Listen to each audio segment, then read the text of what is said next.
बोलिए भारत माता की, भारत माता की, भारत माता की।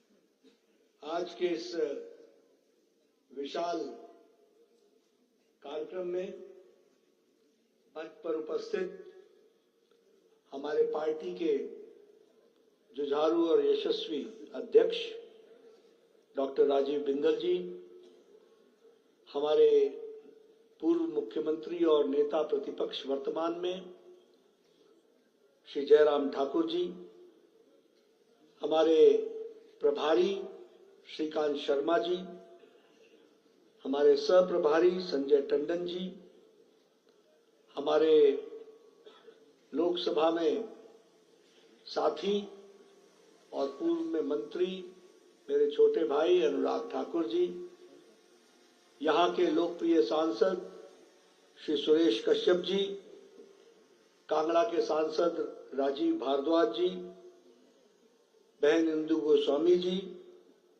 हमारे सांसद राज्यसभा में और संसद में मेरे साथी सिकंदर कुमार जी, पूर्व प्रदेश अध्यक्ष सुरेश चंदेल जी, सुरेश भारद्वाज जी, सतपाल जी, सम्मानित मंच और यहाँ इतनी बड़ी संख्या में एकत्र आए देवियों और सज्जनों, हमारे पार्टी के पदाधिकारी और कार्यकर्ता बंधु और मीडिया के मेरे साथी, प्रिंट मीडिया और इलेक्ट्रॉनिक मीडिया के मेरे साथी, मेरा यह सौभाग्य है कि मुझे आज अपनी कर्म भूमि हिमाचल, जहां से मेरा सार्वजनिक और राजनीतिक जीवन प्रारंभ हुआ, ऐसी पवित्र धरती पर मुझे एक लंबे अंतराल के बाद आने का सौभाग्य मिला है।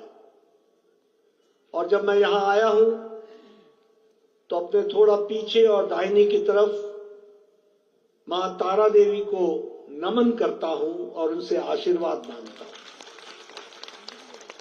और मेरे सामने ऊपर चोटी पर जाखू मंदिर में विराजमान संकट मोचक बजरंगबली को भी नमन करके अपनी बात को प्रारंभ करता हूं।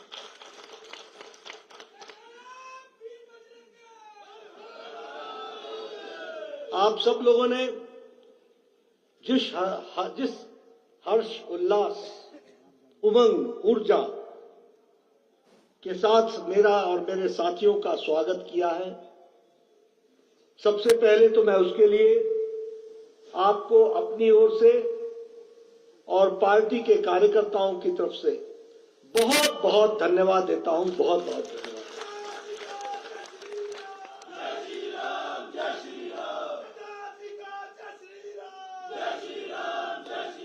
बिहार की जीत, बिहार की ऐतिहासिक जीत, रिकॉर्ड तोड़ने वाली जीत, उसके लिए जो आपने मेरे माध्यम से जो पार्टी का अभिनंदन किया है, मेरे माध्यम से भारत के यशस्वी प्रधानमंत्री नरेंद्र मोदी जी का आपने जो अभिनंदन किया है, उसके लिए मैं तहे दिल से आपका धन्यवादी हूं, आपको धन्यवाद देता हूं। ये जीत हमारे यशस्वी प्रधानमंत्री मोदी जी के प्रति बिहार की जनता का अटूट विश्वास और अटूट विश्वास के साथ साथ उनके नेतृत्व में देश में आगे बढ़ने का संकल्प, इस पर इस चुनाव के नतीजों ने, बिहार की जनता ने फिर से एक बार मुहर लगाई है। इसके लिए मैं विशेष करके धन्यवाद देता हूं। हमारी माताओं ने, बहनों ने, हमारे नौजवानों ने, युवाओं ने, हमारे किसान भाइयों ने, हमारे मेहनतकश मजदूरों ने, समाज के सभी वर्गों ने बिहार में एक तरफा जीत का संदेश सारे देश को दिया है और राजनीतिक दृष्टि से वो संदेश गया है। यह संदेश सिर्फ इतना ही नहीं है, यह संदेश जो लोग देश को और प्रदेश को घुसपैठियों के सहारे चलाना चाहते हैं, उनको भी बिहार ने बाहर का रास्ता दिखा दिया है। इसको भी हमको ध्यान में रखना चाहिए। आज देश में ये बहस चल पड़ी है, देश कौन चलाएगा? क्या घुसपैठियों के सहारे देश चलेगा, या देश उनके सहारे चलेगा जो देश में हमारे देश के नागरिक, राष्ट्रभक्त, जो देश के लिए दिन रात एक करके आगे बढ़ते हैं? बिहार ने संदेश दे दिया है, तुम जितनी यात्राएं निकालो, तुमको मुंह की खानी पड़ेगी, तुमको बाहर का रास्ता दिखाया जाएगा। यह उन्होंने दिखा दिया। मित्रों, मुझसे पूर्व वक्ताओं ने आपके सामने हमने क्या हिमाचल के लिए किया और वो हिमाचल का क्या कर रहे हैं, ये दोनों तस्वीरें आपके सामने खींचने का प्रयास हुआ है। जब हिमाचल का पीछे चुनाव हो रहा था तो मैं उस समय आपसे मिला था, मैंने आपसे चर्चा की थी। मैंने हिमाचल की जनता को भी कहा था कि गलती मत करना, राजनीति फुलका नहीं होती जो कभी इधर पटको तो कभी उधर तवा पर डाल दो। राजनीति लंबे समय तक स्थिर होकर के विकास के क्रम को बढ़ाने की होती है, उसको समझ करके चलना चाहिए। आज हिमाचल का विकास का एक ही मंत्र है और वो है डबल इंजन की सरकार। याद रखना,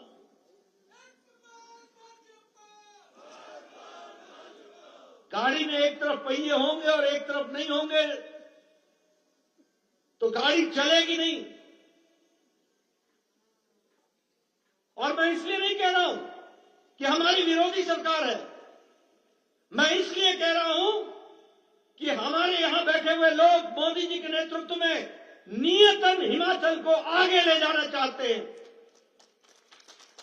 और दूसरी ओर कांग्रेस पार्टी के लोग नियतन सत्ता का भोग करके मौज करो, खाओ पियो, मौज करो, आगे किसने देखा है, इस मन को लेकर के चलते हैं।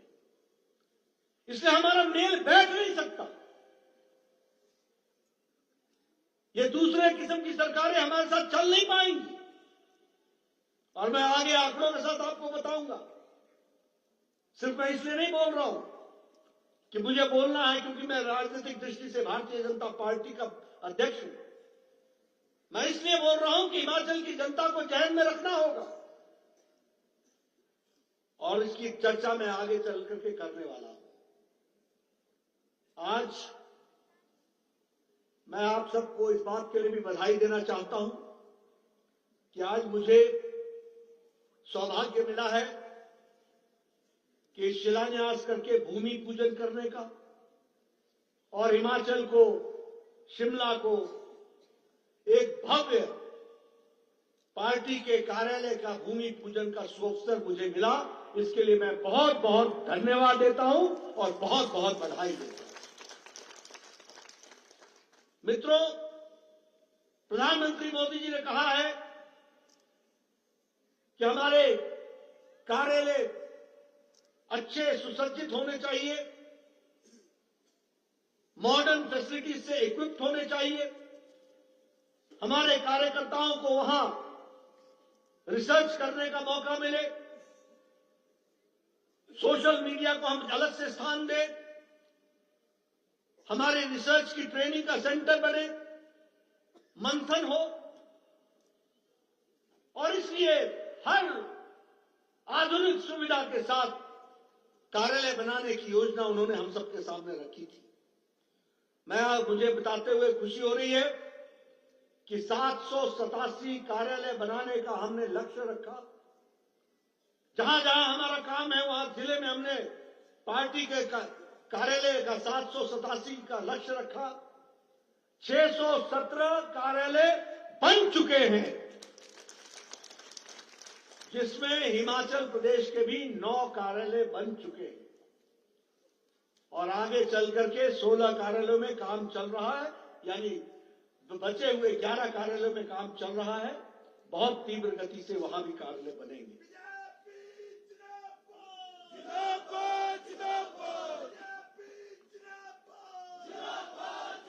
मित्रों, किसी भी पार्टी को चलने के लिए मैं बार बार बोलता हूं 5 क चाहिए। सबसे पहले तो कार्यकर्ता चाहिए। कार्यकर्ता को कार्यक्रम चाहिए। कार्यक्रम को करने के लिए कार्यकारिणी के माध्यम से कार्य को आगे कैसे बढ़ाना है, इसको तय करना चाहिए। और कार्यक्रम को चलाने के लिए कोष चाहिए, और कोष के साथ साथ कार्यालय की व्यवस्था, कार्यालय चाहिए।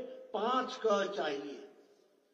हमारे पास कार्यकर्ता है, हमारे पास कार्यक्रम है, हमारे पास कार्यकारिणी है।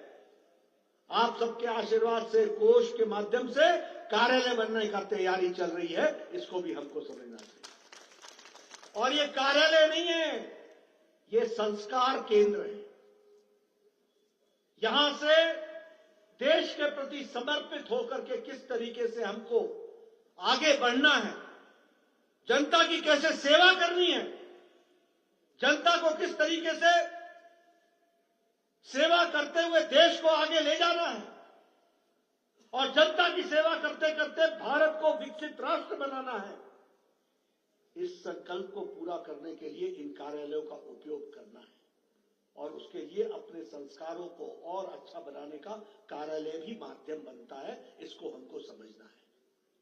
इसलिए आज जब मैं यहां आया हूं तो आप सबको इसके लिए, कार्यालय के भूमि पूजन के लिए बहुत बहुत बधाई देता हूं। बहुत बहुत।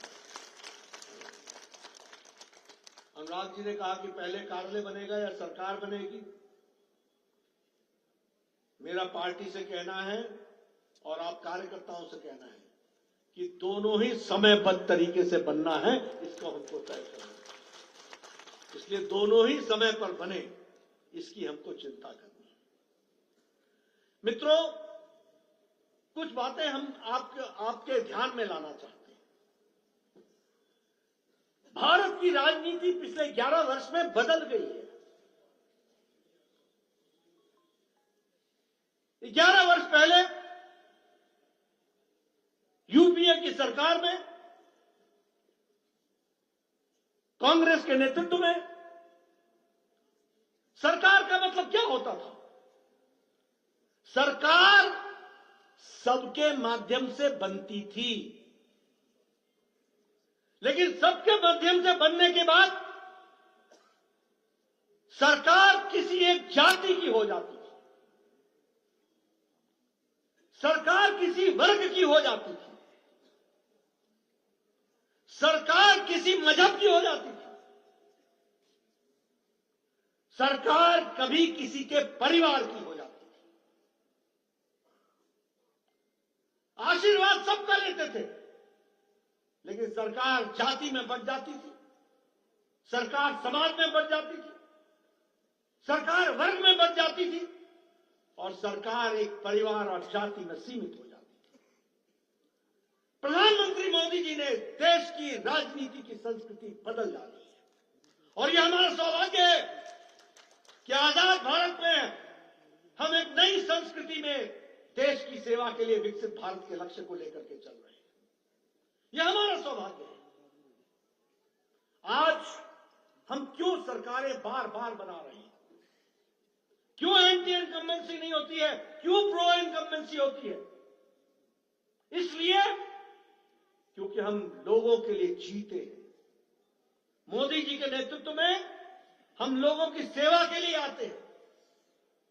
ये पहली बार देश ने सुना है कि प्रधानमंत्री नहीं, प्रधान सेवक है। ये पहली बार देश ने जाना है कि अब राजपथ नहीं, अब कर्तव्य पथ है। ये पहली बार देश ने सुना है कि ये सचिवालय नहीं, ये कर्तव्य भवन है। ये शब्द नहीं है, ये शब्दों से संस्कार की उत्पत्ति है। इससे भाव पैदा होता है, इसलिए मोदी जी के नेतृत्व में रिस्पॉन्सिबल गवर्नमेंट, जिम्मेदार सरकार, रिस्पॉन्सिव गवर्नमेंट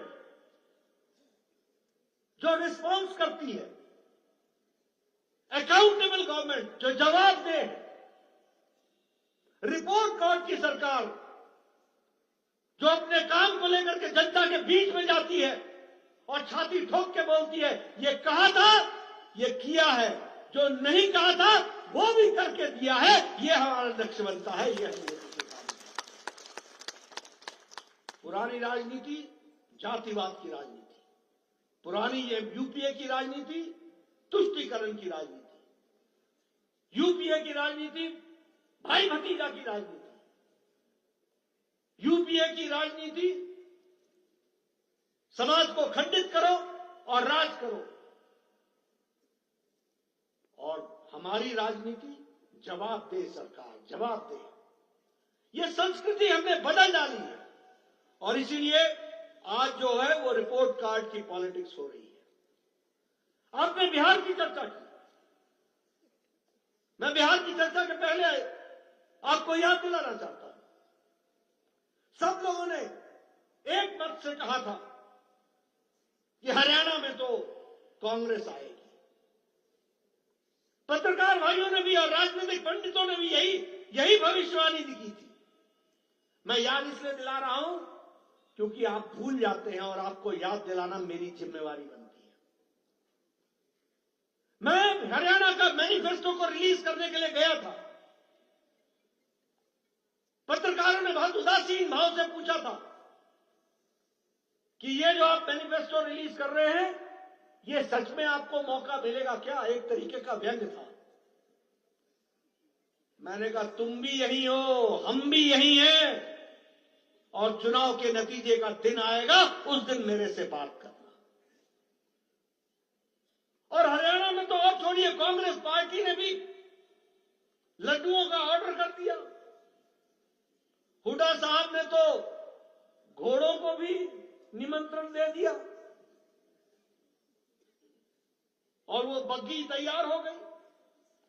लेकिन उनको मालूम नहीं था कि हरियाणा की जनता का कुछ सोच और ही है, और वह जिम्मेदार सरकार मोदी जी के नेतृत्व में चाहते थे। इस कारण से हमारी सरकार, हरियाणा के बाद हम महाराष्ट्र में चुनाव जीत करके आए। कांग्रेस पार्टी के लोगों ने ये कैसे हो गया? हमने कहा ये इसलिए हो गया क्योंकि तुम रह गए होटलों में और हम थे जनता के बीच में।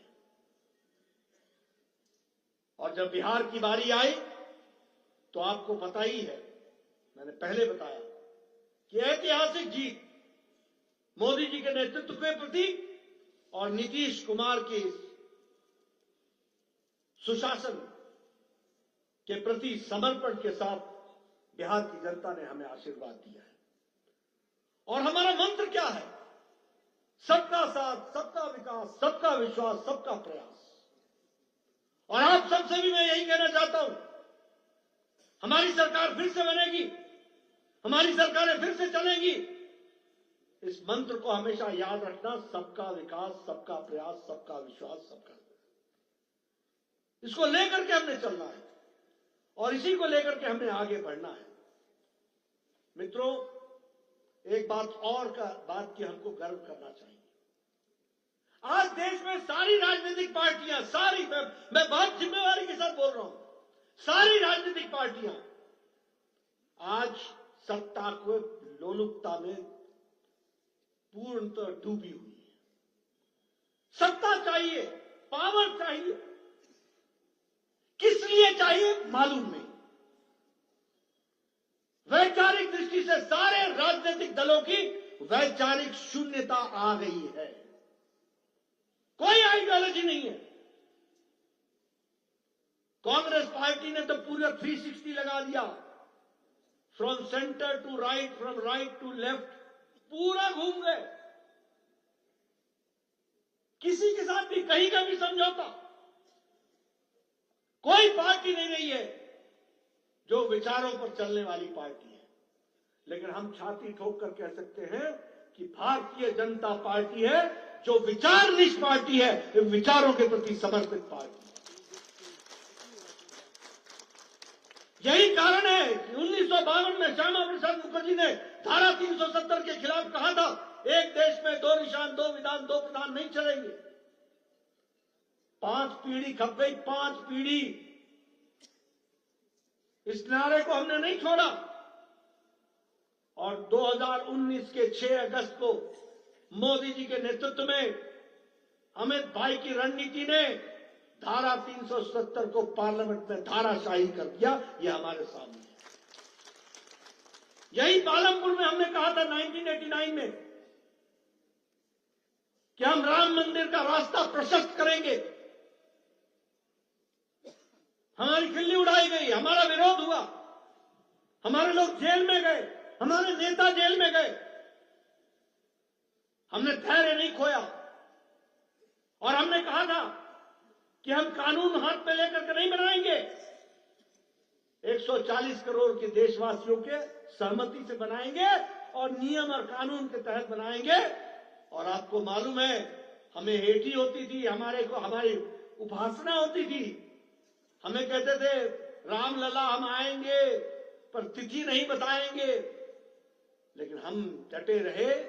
और आपको जानकर के खुशी होगी कि पिछले 2024 की जनवरी में प्रधानमंत्री मोदी जी ने भव्य राम मंदिर का पूजन करके वह भव्य राम मंदिर बना। और इस वर्ष वहां ध्वजा भी फहराई गई। और आपको मैं सूचित कर रहा हूं कि अयोध्या में राम मंदिर बना है और सीतामढ़ी में हम लोगों ने मां जानकी की सीता मंदिर 890 करोड़ रुपए के माध्यम से वह भी बनाने का लक्ष्य तय किया है। मां जानकी की भी हम भव्य मंदिर बनाएंगे। हम विचारनिष्ठ पार्टी हैं। हमने कहा था कि वक्फ बोर्ड को हम बदलेंगे, वो देश के लिए ठीक नहीं है, वो हमारे मुस्लिम भाइयों के लिए भी ठीक नहीं है। ये तुष्टीकरण की राजनीति में मुस्लिम भाइयों को गलत प्रलोभन देकर के समाज में गलत तरीके से चीजों को आगे बढ़ाया जा रहा है। हमने वक्फ बोर्ड का भी नियम कानून बदला और वह जो कानून मुस्लिम विरोधी था उसको मुस्लिम भाइयों के पक्ष का बनाया और उनकी सेवा के लिए जोड़ा। इसको भी हमको ध्यान रखना। 3 तलाक कांग्रेस हाथ नहीं डालना चाहती थी।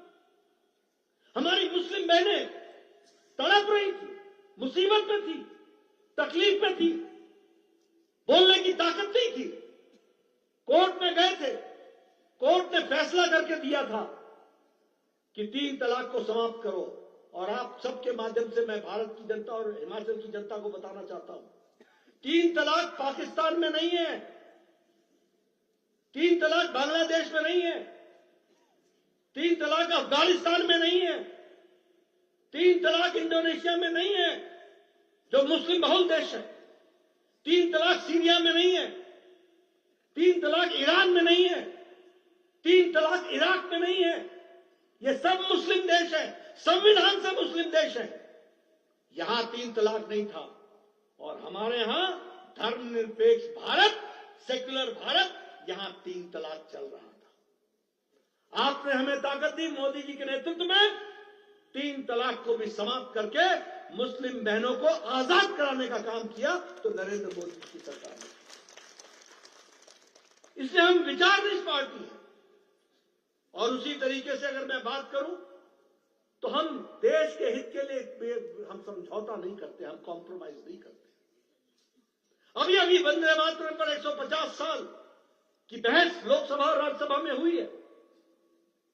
मैंने बताया कि किस तरीके से कांग्रेस पार्टी ने वंदे मातरम के पूरे गीत को 2 अंतरों में सीमित कर दिया। आपने उस दिन वंदे मातरम को खंडित किया था। यही भावना ने 1947 में भारत को खंडित आजादी दिलाने का काम आपने किया। भारत का बंटवारा हो गया और हम उस मैंने बड़े स्पष्ट शब्दों में पार्लियामेंट में कहा, हम उस माटी के बने हैं जो पॉलिटिक्स कॉम्प्रोमाइजेस के लिए नहीं करते, पॉलिटिक्स देश के लिए करते हैं और देश को आगे बढ़ाने के लिए करते हैं। मित्रों, हम मास बेस्ड पार्टी भी है, सबसे बड़ी पार्टी। आज हमारे 20 राज्यों में सरकार है, 7 राज्यों में एनडीए की सरकार है, 13 राज्यों में विशुद्ध भारतीय जनता पार्टी की सरकार है। और आगे ध्यान में रखिएगा, बंगाल में हम सरकार बनाएंगे। बिहार से गंगा गुजरती है, बंगाल को जाती है। बंगाल में हम सरकार बनाएंगे। तमिलनाडु में भी योजनाबद्ध तरीके से एनडीए की सरकार बनाएंगे। पुडुचेरी में भी फिर से सरकार बनाएंगे, हमारी सरकार है, हम फिर से एनडीए की सरकार बनाएंगे। और केरल में भी हम अच्छा करेंगे और आसाम में भी हम फिर से सरकार बनाएंगे। हम मास बेस्ड पार्टी, आज हमारे 240 लोकसभा में सदस्य हैं, 103 हमारे राज्यसभा में सदस्य हैं। हमने 6 बार गुजरात में सरकार बनाई है। हमने मध्य प्रदेश में लगातार 4 बार सरकार बनाई है। हमने बिहार में, उत्तर प्रदेश में, महाराष्ट्र में, त्रिपुरा में, गोवा में, उत्तराखंड में, मणिपुर में, आसाम में दोबारा सरकार बनाई है और अब हम तीसरी बारी की तैयारी कर रहे हैं। हरियाणा में हमने हैट्रिक की सरकार बनाई है, तीसरी बार सरकार बनाई है। मित्रों, हम कैडर बेस्ड पार्टी है। हमारे 14 करोड़ सदस्य हैं, 14 करोड़। और ऐसे नहीं है, मिस्ड कॉल से नहीं है। सभी सदस्यों ने टेलीफोन पर नंबर के साथ अपना पूरे का पूरा एड्रेस लिखा करके भारतीय जनता पार्टी कार्यालय में उसको समर्पित किया है। 14 करोड़, 10 लाख हमारे से ज्यादा हमारे कार्यकर्ता हैं, 6.5 लाख से ज्यादा बूथ पर हमारी समितियां हैं। हम एक कैडर बेस्ड पार्टी है और प्रधानमंत्री मोदी जी के नेतृत्व में यह कर्तव्य कार्यकर्ता ओरिएंटेड पार्टी आगे बढ़ रही है। इसलिए हम आइडियोलॉजिकल बेस्ड पार्टी हैं, हम मास बेस्ड पार्टी हैं, हम कैडर बेस्ड पार्टी हैं। यह हमारा सौभाग्य है। चीन का कम्युनिस्ट पार्टी ऑफ चाइना, उसकी भी सदस्यता 8 करोड़ है, हमारी सदस्यता 14 करोड़ है। हमें समझना चाहिए, दुनिया की सबसे बड़ी पार्टी, कोई हमारा मुकाबला नहीं कर सकता। और इसलिए मैं आपसे यह आह्वान करना चाहता हूं कि 21वीं शताब्दी के 2025 में हम लोगों को यह सौभाग्य मिला है कि भारतीय जनता पार्टी का उत्तम समय हम चश्मदीद गवाह बनने का मौका मिला है और उसके साथ काम करने का मौका मिला। मित्रों, हमारे साथियों ने आपको बार बार बताया, आज मोदी जी के नेतृत्व में 11 साल पहले क्या था? हमारी फ्रेजाइल इकोनॉमी थी, फ्रेजाइल। हम फ्रेजाइल 5 में आते थे, फ्रेजाइल 5 में इकोनॉमी। आज हम 4थे नंबर की अर्थव्यवस्था बन गए हैं और हम 3रे नंबर की अर्थव्यवस्था बनने के लिए बढ़ चले हैं। इसको भी हमको ध्यान में रखना चाहिए मोदी जी। आज अगर हम देखें तो वर्ल्ड बैंक कहता है कि in spite of global slow growth, India's economy remains strong. Bharat की इकोनॉमी स्ट्रांग है। स्टील में हम दुनिया में नंबर 2 के मैन्युफैक्चरर्स बन गए हैं। कनेक्टिविटी में, हाईवेज में हमारी ग्रोथ 60% है। इंटरनेट के पेनिट्रेशन में आज गांव-गांव में बताओ, यूट्यूबर है कि नहीं है? जरा जोर से बोलो, है कि नहीं है? गांव-गांव में है कि नहीं? इंटरनेट चलता है कि नहीं? ये पेनिट्रेशन, आज इंटरनेट के पेनिट्रेशन 4 गुना बढ़ गया है, 4 गुना बढ़ गया है। ये विकास के मापदंड है जिसको हमको सोचना पड़ेगा। ये कांग्रेस पार्टी 2014-15 में बोलती थी भारत तो अनपढ़ है, यहां डिजिटल ट्रांजैक्शन कैसे होगा? बोलती थी कि नहीं बोलती थी? पार्लियामेंट में सबने बोला था कि नहीं बोला था? आधार कार्ड को क्यों जोड़ रहे हो? आधार कार्ड की सीडिंग से क्या होगा? आज आपको मैं बताना चाहता हूं कि 49% यानी 50% लगभग 50% दुनिया का रियल टाइम ट्रांजैक्शन में हिस्सेदारी भारत की है। इस बात को हमको समझ लेना चाहिए। यानी दुनिया में डिजिटल ट्रांजैक्शन में दुनिया के हिस्से में 50% भारत हिस्सेदार है। ये हमको समझना चाहिए। बोलो, बदला हुआ भारत है कि नहीं है? जरा जोर से बोलो भाई, बदला हुआ भारत है कि नहीं है? ये मोदी जी के नेतृत्व में हम सब लोगों ने देखा है। 74 एयरपोर्ट होते थे, आज 160 एयरपोर्ट है। मैं बार बार बोलता हूं और आपको फिर से याद दिलाता हूं। क्यों मैं इसलिए याद दिलाता हूं कि जैसे ही अंधेरा छटता है और उजाला आता है, हम अंधेरे की त्रासदी भूल जाते हैं। हमें हमेशा याद रखना चाहिए कि अंधेरे की त्रासदी क्या होती है, तभी उजाले का महत्व हमको समझ में आता है।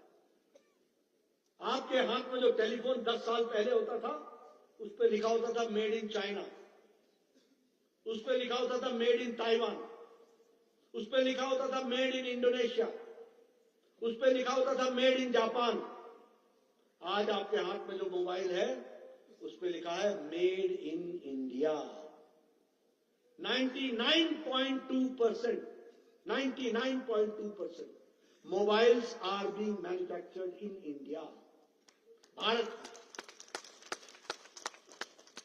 मित्रों, ये मैंने देश की तस्वीर आपके सामने इसलिए खींची है क्योंकि विकास के साथ हम इसको जोड़ करके देखते हैं। मैं आज उसकी चर्चा नहीं करूंगा कि प्रधानमंत्री गरीब कल्याण अन्न योजना के कारण आज 25 करोड़ लोग किस तरीके से गरीबी की रेखा से ऊपर उठ चुके हैं। आज प्रधानमंत्री मोदी जी के नेतृत्व में जहां प्रधानमंत्री गरीब कल्याण अन्न योजना चल रहा है, वहीं 18 लाख लोग हमारे हिमाचल के हैं जो उसका लाभ उठा रहे हैं। प्रधानमंत्री किसान सम्मान निधि, आयुष्मान भारत। मैं आयुष्मान भारत के बारे में बताना चाहूंगा।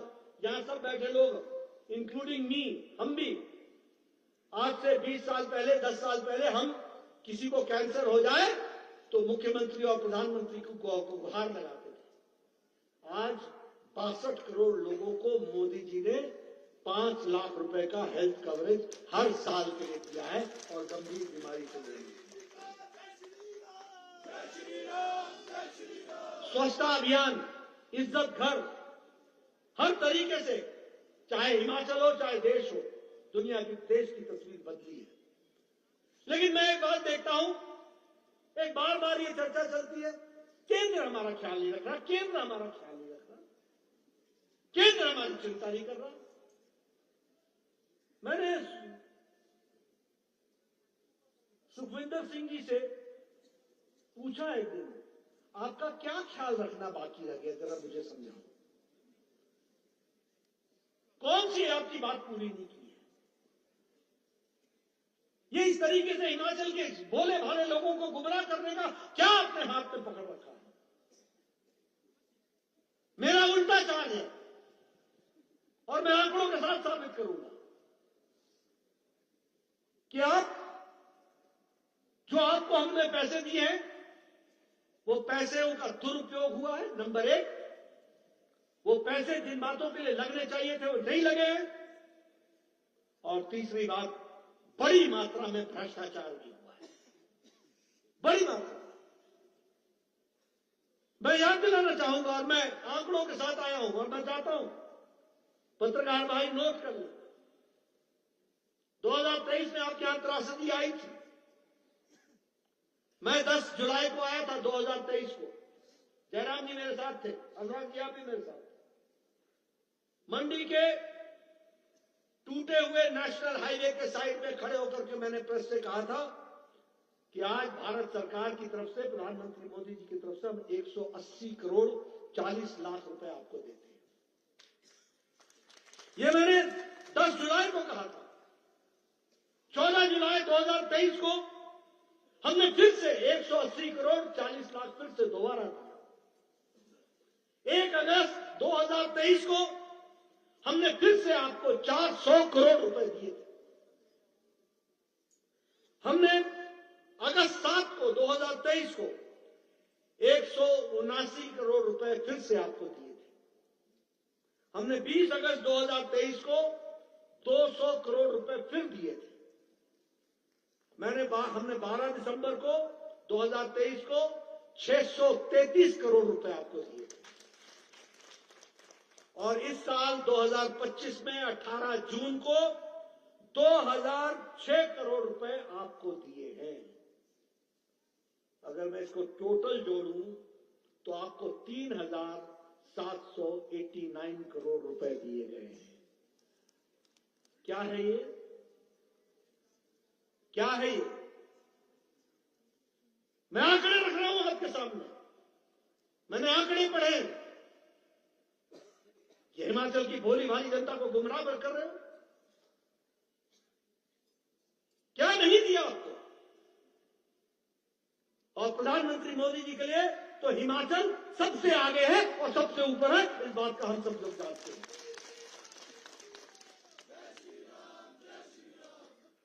और किस तरीके से आपने पैसे को खुदबूज किया? आप बताइए, हमने मकानों को बनाने के लिए पैसे दिए, लगे जमीन पर? लगे जमीन पर? सड़कों की मरम्मत हुई जिस तरीके से मरम्मत होनी चाहिए थी? इन्होंने अपनी मजम्मत की है, अपनी चिंता की। स्मार्ट सिटी में 1,188 करोड़ रुपए दिए गए सिर्फ 2 शहरों के लिए, शिमला और धर्मशाला। बताइए, 1,188 करोड़ रुपए में शक्ल बदलनी चाहिए थी कि नहीं बदलनी चाहिए थी?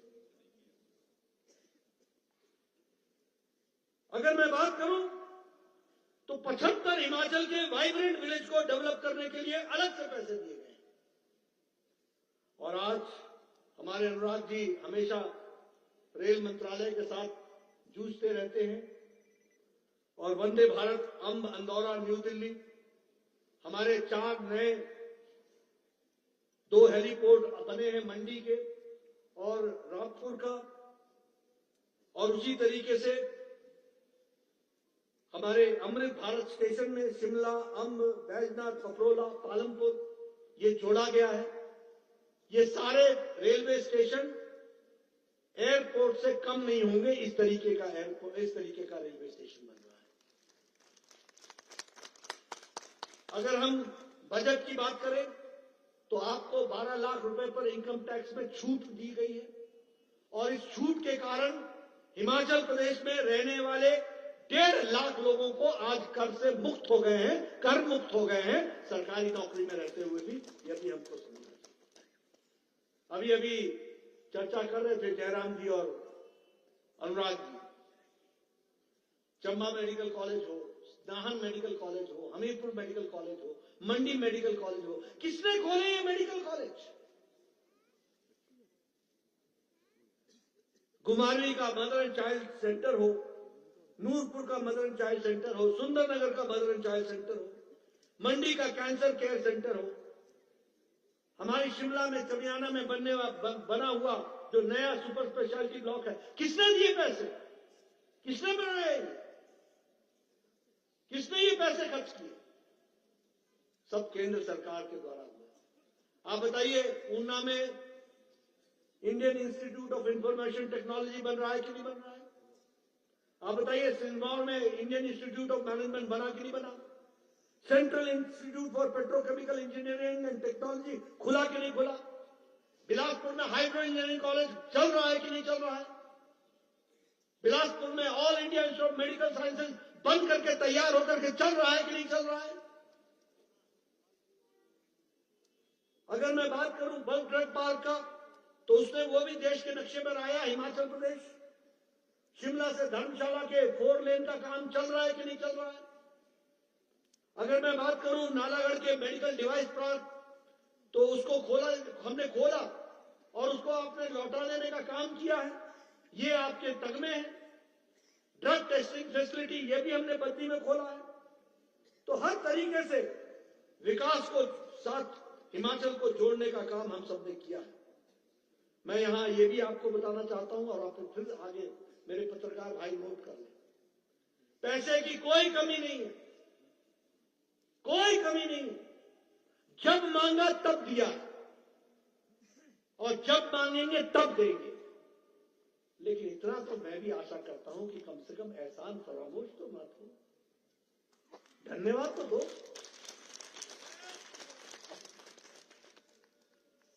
इतने एहसान फरामोश होने की क्या आवश्यकता है?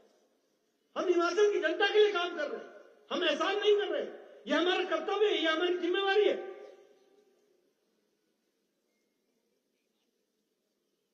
लेकिन काम हम करें और अच्छा हो जाओ तो तगमा तुम लगा लो, ये तरीका ठीक नहीं है। अभी स्पेशल असिस्टेंस में 2024-25 में 2381 करोड़ रुपए कैपिटल इन्वेस्टमेंट के लिए दिए गए। 2006 करोड़ रुपए मैंने बताया कि अभी हमने दिए। एक्सटर्नली एडेड प्रोजेक्ट में हिमाचल प्रदेश को 2150 करोड़ रुपए रिकंस्ट्रक्शन के लिए दिया गया है। 2150 करोड़ रुपए। अभी एक्सटर्नल एडेड प्रोजेक्ट में जायका में, मुझे याद है सुखविंदर जी आए थे मेरे पास, मुझे महीना याद नहीं है, शायद मई का था, मई का महीना होगा, 25 तारीख थी। इन्होंने आकर के मुझे कहा कि जायका के फंड को भारत सरकार से स्वीकृत करा दो। एक महीने के अंदर हमने आदरणीय प्रधानमंत्री जी के इंटरवेंशन से और निर्मला सीतारमण जी के प्रोएक्टिव होने के कारण एक महीने में हमने जायका का फंड इनको 1422 करोड़ रुपए दिया। 1422। अब ये क्या बोलेंगे? ये बोलेंगे ये तो जायका का है, ये तो जापान किससे हमको मिला है। स्वीकृति किसने दी? भारत सरकार। इसका 90% ग्रांट कौन लेगा? भारत सरकार। स्कीमें तुम बनाओ, पैसे हम दे, और फिर बोलो कि कोई काम नहीं हुआ। आपने उसमें मेडिकल कॉलेज हमीरपुर को स्ट्रेंथन करने के लिए कहा है, नाहन को, मंडी के नेर चौक को, टांडा को, चंबा को, आईजीएमसी शिमला को, 3 आपने टेस्ला एमआरआई मशीन्स की बात की है, हाई एनर्जी लिनैक मंडी में, मंडी और चंबा में, हमीरपुर में कैंसर हॉस्पिटल खोलने के लिए आपने पैसे मांगे।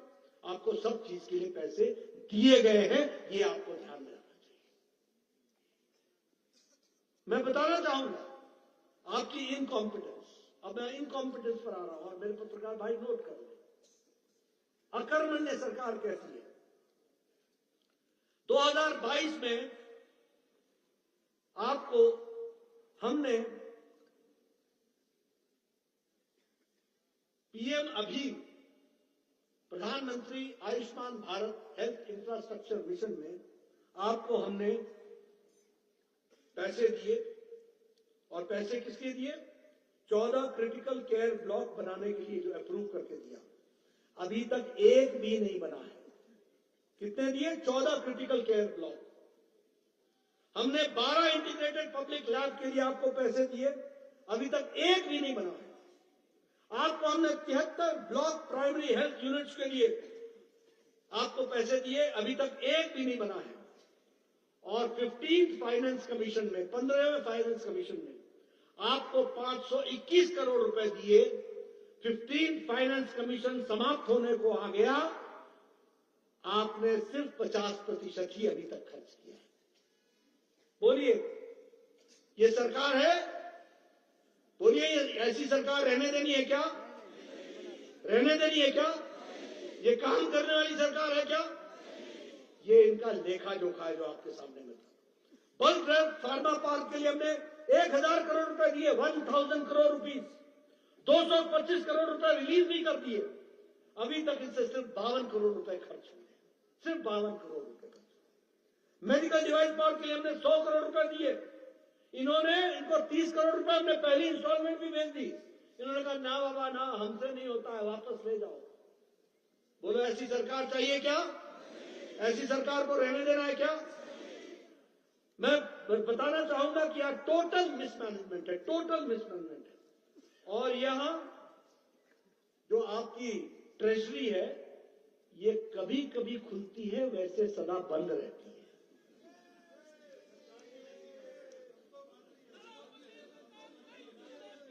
बता रहे हैं कि अभी भी बंद है।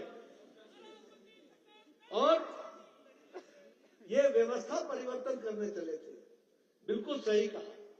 इनकी व्यवस्था परिवर्तन की परिभाषा यह थी कि व्यवस्था से अव्यवस्था। मित्रों की सरकार को, हरिद्वार को, गड़ी सरकार को, हरिद्वार को। ये एडहॉक पे चलने वाली सरकार है। मुझे आश्चर्य होता है कि इनका चीफ सेक्रेटरी भी एडिशनल चार्ज पर है, डीजी भी एडिशनल चार्ज पर है, मुख्यमंत्री की अपने मंत्रियों से बातचीत नहीं है। बोलो, जिसकी आपस में बातचीत नहीं हो वो तुमसे बातचीत करेंगे क्या? आपकी चिंता करेंगे क्या? ऐसा न मैंने कभी सुना था न देखा था। हिमाचल प्रदेश तो अच्छे राज्यों में से गिना जाता था राज्य के लिए। आज इतनी कुव्यवस्था हो गई है।